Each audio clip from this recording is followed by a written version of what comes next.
Guys welcome to our new mini blog. हामी चाहिँ आज चोक जाँदैछौँ। चोक भन्दा नि क्लास जाँदैछौँ। तर त्योभन्दा नि ठुलो कुरा छ कि मेरो बेस्टी आउँदैछ लगभग लगभग आधा वर्षपछि। 1 वर्ष भनौँ 1 वर्ष नै होइन 1 वर्षपछि फाइनली गाइस हामी फेरि पनि भेट हुन हामी चाहिँ एकदम धेरै एक्साइटेड छौँ होइन। त्यही भएर उसलाई पिकअप गर्नको लागि हामी जाँदैछौँ। गाइज हाम्रो भिडियो हेरिराख्नु होला कि हामी हाम्रो साथीहरूसँग हामी जाँदै गर्दा भेट्दै गर्दा हेर्न सक्नुहुनेछ को हुनुहुन्छ हाम्रो त्यो स्पेसल मेरो बेस्टी स्पेसल। ओके गाइज हाम्रो भिडियोलाई चाहिँ कन्टिन्यू गर्नु होला। हामी चाहिँ अहिले बाटोमा हिँड्दैछौँ। हेर्नुहोस् यो बाटो भएर हामी जाँदैछौँ मेरो प्यारी मङ्कीलाई लिन। म चाहिँ आइसकेँ चोकमा, पुगि पनि सकेँ। मङ्की पुगेको छैन, त्यसलाई पर्खिरहेको छु। यही बाटो आउने हो। हेर्नुहोस् हाम्रो मित्र यति सम्झेर यति सोचेर कुरिराख्नु भएको छ, तर म चाहिँ यहाँ छु होइन। साथीलाई लिन गएको तर क्लास पनि थियो नि त हाम्रो। अनि क्लास गएको त हाम्रो साथी चाहिँ ढिलो आउनुभयो, हामीले क्लास जानुपर्ने भयो, त्यही भएर भेट भएन। फेरि हामी घर जाँदैछौँ। उनी हाम्रो घर पुगिसकेको छन्। हामी चाहिँ बाटोमा उनलाई भेट्छौँ भनेर एक्साइटेड भएर हिँड्दैछौँ। गाइज हेर्नु होला हामीहरूको भेट्दाखेरिको मोमेन्ट। एक्साइटेड चिसो छ र गाइस, धेरै अहिले पानी पर्ला जस्तो भइरहेछ। हिउँ परिहाल्छ कि भन्ने डर छ, त्यही भएर टोपी अगाडि। तर हिउँ परोस् भन्ने चाहिँ हाम्रो विस छ, किनभने हामी चाहिँ हिउँ खेल्नलाई भनेर नै गान्द्रुक पुग्दैछौँ के गाइज। या सोच्नमा यति रमाइलो हुँदैछ भने त्यहाँ गयो भने कति रमाइलो होला। गर त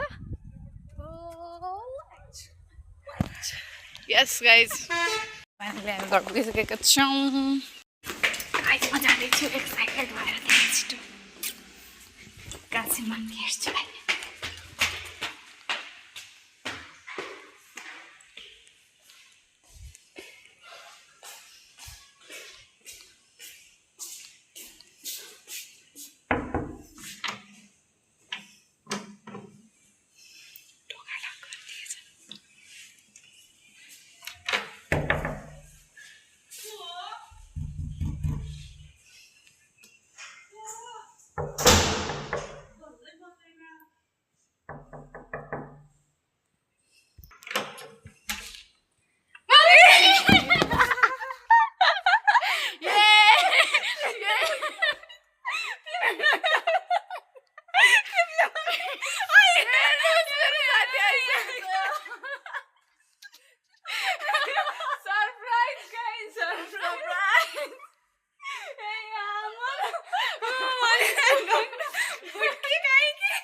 हेलो गाइज, यही हो मेरो ब्याक टु नेपाल।